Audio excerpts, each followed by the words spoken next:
جعفر شستری اپنی کتاب میں لکھتے ہیں، اس سے پہلے آغا تقی بہجت، آپ نے نام سنا ہوگا، بہت معروف شخصیت، ہمارے ایک عارف شخصیت گزری.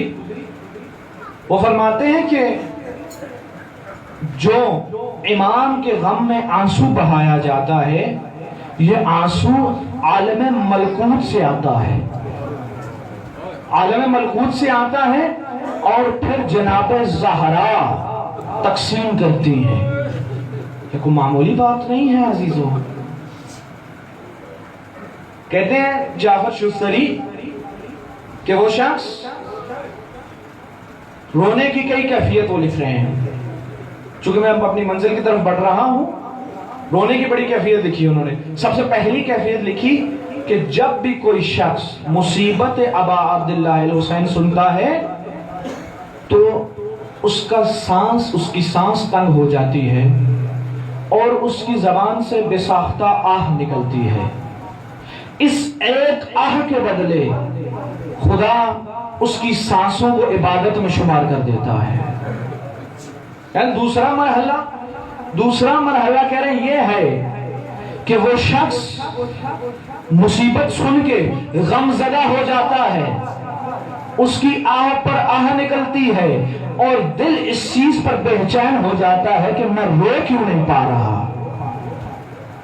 کہاں اس مرحلے میں کیا ہوتا ہے؟ کہاں اس مرحلے میں وہ امام کے ساتھ اور قریب ہو جاتا ہے. کا ایک اور مرحلہ کہ جب ایک انسان مصیبت سنتا ہے اور آہ بھی نکلتی ہے، آنکھوں میں آنسو بھی جمع ہو جاتے ہیں لیکن ٹپکتے نہیں ہیں. کہا امام جعفر الصادق فرماتے ہیں صلی اللہ علیہ وسلم، امام فرماتے ہیں کہ جب تم اپنے اندر یہ حالت محسوس کرو کہ تمہاری آنکھوں میں آنسو بھر چکے ہوں اور بہ نہ رہے ہوں تو آسمان کی طرف رخ کر کے خدا سے دعا مانگو، خدا ان آنسوؤں کے بدلے میں جو حسین کی محبت میں آنکھوں میں بھر گئے ہیں ہر حاجت کو قبول کرے گا. پھر ایک اور درجہ لکھ رہے ہیں. کون سا درجہ؟ کہ ایک مقام کہ جب انسان کی آنکھ سے صرف اتنا سا آنسو بہتا ہے، قطرہ، کہ مچھر کا ایک پر بھیگ جائے، اتنا سا آنسو بہ جائے، کہتے ہیں اس پر جنت واجب ہو جاتی ہے، فلاح الجنہ. امام صادق فرما رہے ہیں کہ اتنا سا آنسو قطرہ نکل آئے، صرف اتنا سا نکل آئے کہ ایک مچھر کا پر بھیگ جائے، اس پر جنت خدا واجب کر دیتا ہے.